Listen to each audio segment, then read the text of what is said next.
Hello and welcome back to our channel. So today in this video we will be discussing about how you can delete your Exodus account. So without wasting much of our time, let's get straight into the video. So to delete your Exodus account, all you need to do is simply tap open your Exodus app.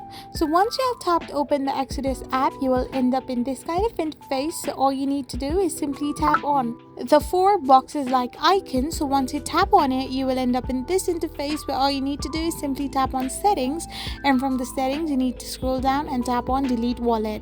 After you do so, you need to tap on delete wallet once again for confirmation and hit the delete button.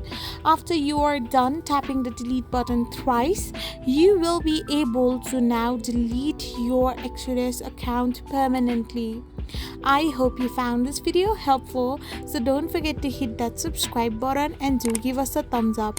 We will be back again with these informative videos. Till then, thank you for watching.